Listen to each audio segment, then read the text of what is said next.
Friends, welcome to my channel.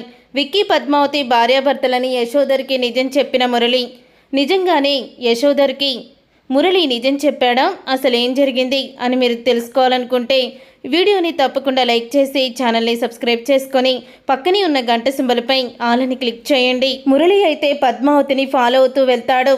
అలా Murali పద్మావతిని follow అవుతూ వెళ్తున్నప్పుడే ఇక మురళి పద్మావతి ఎక్కడికి వెళ్తుంది అని ఫాలో అవుతూ వెళ్తూ ఉంటాడు.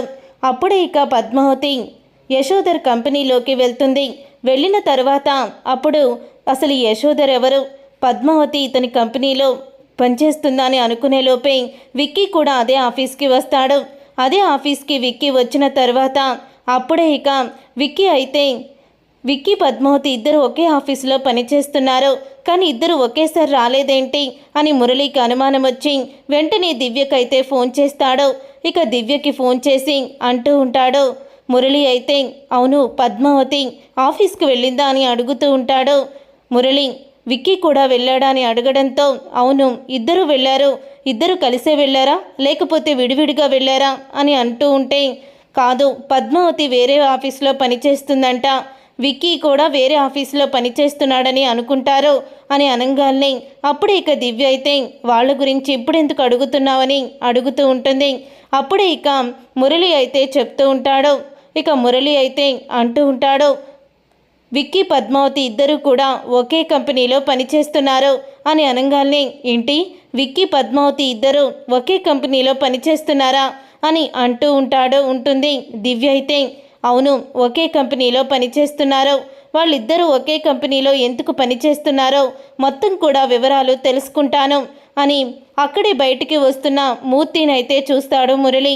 ఇక మూర్తిని చూసి మూర్తి గారు ఇక్కడ విక్రమాదిత్య పనిచేస్తున్నాడా అని అడుగుతూ ఉంటే విక్రమాదిత్యనా అంటే విక్కీయేనా నువ్వు అడిగేది అని అనగానే అవును నేను విక్కీ వాళ్ళ బావని మాట్లాడుతున్నాను, తను ఫోన్ కలవడం లేదు, ఆఫీస్కి వచ్చాడా అని అడుగుతూ ఉంటాడు మురళి. అయితే అవును ఆఫీస్కి వచ్చాడు అని అనగానే అవును మరి విక్రమాదిత్య భార్య వచ్చిందా అని అంటూ ఉంటే ఏంటయ్యా నువ్వు అడిగేది ఎవరి గురించి అడుగుతున్నావు, ఏ కంపెనీకి వచ్చి ఏం అడుగుతున్నావు, ఇక్కడ అందరూ కూడా బ్యాచిలర్సే ఉంటారు, అంటే పెళ్ళి కాని వాళ్ళకి ఈ కంపెనీలో ఉద్యోగం అనేది వస్తుంది, అంతే తప్ప పెళ్ళైన వాళ్ళకి చోటే లేదు అని మూర్తి అయితే చెప్తూ ఉంటాడు. ఏంటి సార్ మీరు మాట్లాడేది, ఇక్కడ పెళ్ళైనోళ్ళకి మాత్రమే ఉద్యోగం ఉంటుందా, పెళ్ళైనోళ్ళకి ఉద్యోగం ఉండదా అని మురళి అయితే ఆశ్చర్యపోతూ అడుగుతూ ఉంటాడు. అవును ఇప్పుడేంటి అసలు నీ బాధ ఏంటి, నువ్వు అడుగుతున్న విక్రమాదిత్య మా ఆఫీసులో పనిచేసే విక్రమాదిత్య ఒక్కరు కాదు, ఎందుకంటే ఆ విక్కీకి ఇంకా పెళ్ళి కాలేదు అని అంటూ ఉంటే అవునా మరి ఇక్కడే పద్మావతి అనే అమ్మాయి కూడా పనిచేస్తుంది అని అనగానే అవును పద్మావతి అవును తను కూడా పనిచేస్తుంది, తనకు కూడా పెళ్ళి కాలేదు, అయినా వీళ్ళిద్దరు గురించి నువ్వెందుకు అడుగుతున్నావు, పద్మావతి విక్కీ నీకెలా తెలుసు అని అడుగుతూ ఉంటే ఏం లేదు సార్ నేను వాళ్ళ కాదా అని అడుగుతున్నాను, నాకు తెలిసి వాళ్ళు కాదు వాళ్ళిద్దరికీ కూడా ఎప్పుడో పెళ్ళైపోయిందిలేండి అని అంటూ ఉంటాడు మురళి. పద్మావతికి విక్కీకి అసలు కూడా పెళ్ళి కాలేదు, అసలు పెళ్ళైతే వాళ్ళని జాబ్లో జాయిన్ చేసుకోం కదా అని అంటూ ఉంటాడు మూర్తి. అయితే మూర్తి అలా అనగానే అంటే విక్రమాదిత్య అలాగే పద్మావతి ఇద్దరూ కూడా అబద్ధమాడి కంపెనీలో పనిచేస్తున్నారు, వీళ్ళ జుట్టు నా చేతికి దొరికింది, ఇప్పుడు వీళ్ళ బాస్ దగ్గరికి వెళ్ళి నేను మొత్తం కూడా నిజాన్ని చెప్పి వీళ్ళకి ఉద్యోగం లేకుండా చేసి తినడానికి తిండి కూడా లేకుండా చేస్తాను అని అంటూ ఉంటాడు మురళి. అయితే మురళి అలా అనగానే అప్పుడే ఇక లోపలికి యశోధర్ కారు అయితే వెళ్తుంది. యశోధర్ కారు వెళ్ళడంతో అప్పుడే ఇక మురళి యశోధర్ని కలవడానికి తన ఫ్రెండ్ ద్వారా అపాయింట్మెంట్ ఆర్డర్ అయితే తీసుకొని యశోధర్ని కలవడానికి లోపలికైతే వెళ్తాడు. అలా లోపలికి వెళ్ళేసరికి అక్కడే ఇక యశోధర్ అయితే పద్మావతి ఫోటోని చూస్తూ ఉంటాడు. అలా పద్మావతి ఫోటోని చూస్తూ ఉన్న యశోధర్ దగ్గరికి మురళి వెళ్ళి నా పేరు మురళి, నేను ఒక లాయర్ని, మీతో కాస్త పనుండి వచ్చాను అని అంటూ ఉంటాడు. మురళి అయితే నాతో పనుండి వచ్చారా, అసలు నాతో మీకేం పని, ఏం కావాలి అని అడుగుతూ ఉంటాడు. యశోధర్ అయితే మీ ఆఫీస్లో ఇప్పటి వరకు కూడా పెళ్లి కాని వాళ్ళని జాయిన్ చేసుకున్నారని, పెళ్ళైన వాళ్ళని జాయిన్ చేసుకోలేదని నేను విన్నాను, అది నిజమేనా అని మురళి అయితే అడుగుతూ ఉంటాడు. అవును అది నిజమే, ఇక్కడ ఉన్న వాళ్ళు ఎవ్వరూ కూడా పెళ్లి కాని వాళ్ళే, అని యశోద అనడంతో మీరు పొరపాటు అంటున్నారు.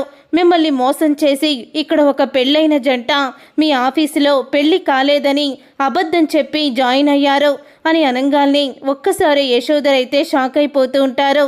నన్ను మోసం చేసి అబద్ధం చెప్పి ఇక్కడ పెళ్లి లేని వాళ్ళు పెళ్ళైన వాళ్ళు ఎవరున్నారో అని అంటూ ఉంటాడు. యశోదర్ అయితే ఇంకెవరో విక్కీ పద్మావతి అని అనగానే ఒక్కసారి యశోదర్ అయితే షాక్ అయిపోతూ ఉంటాడు. ఏం మాట్లాడుతున్నారు? పద్మావతి విక్కీ భార్యాభర్తలేంటి? మీకేమన్నా పిచ్చి పట్టిందా? ఎవరు మీరు అసలు అని యశోదర్ అయితే చాలా సీరియస్గా అంటారు. నేను విక్కీ వాళ్ళ అక్కకి స్వయాన మొగుణ్ణి, విక్కీకి భావనవుతాను, నేనెందుకు అబద్ధం చెప్తాను అని అంటూ ఉంటే అప్పుడే ఇక అంటూ ఉంటాడు యశోదర్, నువ్వు విక్కీ బావ అసలేంటి నాకేమీ అర్థం కావడం లేదు అని అనగానే మీకు అర్థం కావాలంటే నేను ఫోటోని చూపించాలి, చూడండి ఇది మా ఫ్యామిలీ ఫోటో అని ఫ్యామిలీ ఫోటోని చూపిస్తాడు. దాంట్లో నారాయణ, కుచల, అను, ఆర్య అందరూ కూడా ఉంటారు. హాస్పిటల్లో నేను చూసింది వీళ్ళనే. అంటే విక్కీ పద్మావతి నిజంగానే భార్యాభర్తలా? అందుకే ఆ రోజు విక్కీ హాస్పిటల్లో ఉన్నాడా అని అంటూ యశోదర్ ఒక్కసారే షాక్ అయిపోతూ ఉంటాడు. మిమ్మల్ని మోసం చేసి వాళ్ళు ఉద్యోగంలో చేరారు.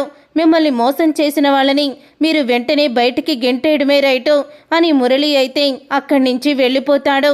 అప్పుడు ఇక యశోదర్ అయితే నిజంగానే పద్మావతి విక్కీ భార్యాభర్తలా? అంటే నేను పద్మావతిని ప్రేమిస్తున్నానని స్వయంగా తన భర్తతోనే భార్యని ప్రేమిస్తున్నానని చెప్పానా? అసలు ఎందుకు ఇలా చేశాను?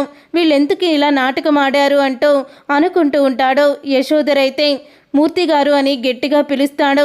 అప్పుడు ఇక యశోదర్ ఒక్కసారే కళ్ళు తిరిగి పడిపోతాడు. యశోదర్ కళ్ళు తిరిగి పడిపోవడంతో విక్కీ పద్మావతి అక్కడికి వస్తారు. అప్పుడు ఇక పద్మావతిని విక్కీని చూసి మీరు నన్ను క్షమించండి, నేను మీ విషయంలో చాలా పెద్ద తప్పు చేశాను అని యశోదర్ అయితే అంటూ ఉంటాడు. సార్ మీరే తప్పు చేయలేదు సార్, మీరు ముందు కోలుకోవాలి, అదే చాలు నాకు అని పద్మావతి అంటూ ఉంటుంది. మీలాంటి మంచి వ్యక్తులని నేను చాలా బాధ పెట్టాను. పద్మావతి నువ్వు మా అమ్మని బాగా చూసుకుంటావా అని అంటూ యశోదర్ అయితే మాట్లాడుతూ ఉంటే మీరు అలా మాట్లాడకండి సార్, మీకేం కాదు, ఆ దేవుడు మీలాంటి మంచి వ్యక్తులకి ఏమీ కానివ్వడు అని అంటూ ఉంటాడు. విక్కీ అయితే చూసారుగా ఫ్రెండ్స్, రాబోయే కథలో ఖచ్చితంగా ఇలాగే జరగబోతుంది. మరి ఇప్పుడు యశోదర్ ప్రాణాపాయ స్థితిలో ఉన్నాడా? అసలు ఏం జరగబోతుంది అనేది రాబోయే కథలో తెలుసుకుందాం. ఈ వీడియో కనుక మీకు నచ్చినట్లయితే లైక్ చేయండి, షేర్ చేయండి, కామెంట్ చేయండి. నువ్వు నేను ప్రేమ సీరియల్ అప్కమింగ్ ఎపిసోడ్స్ని టీవీలో కన్నా ముందుగా చూడాలనుకుంటే ఛానల్ని సబ్స్క్రైబ్ చేసుకొని పక్కనే ఉన్న గంట సింబల్పై ఆల్ అని క్లిక్ చేయండి. అప్పుడే మేము పెట్టే ప్రతి వీడియో కూడా మీరు మిస్ కాకుండా చూసేయవచ్చు.